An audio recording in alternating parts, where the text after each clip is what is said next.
How to hide your profile on Facebook.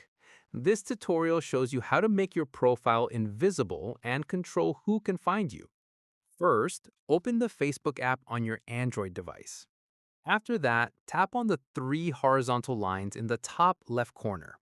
From there, scroll down and tap on Settings and Privacy. At this point, tap on Settings to access account settings. In the next step, scroll down and tap on Privacy.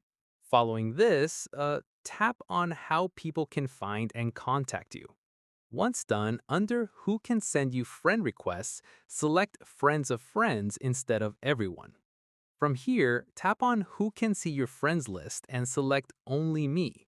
At this stage, scroll down to Who can look you up and turn off both options for phone number and email address by selecting No One.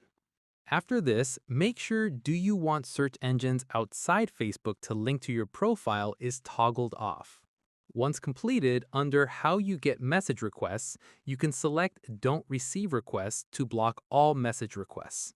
Finally, with all these settings configured, your Facebook profile is now hidden and you're invisible to most people on the platform.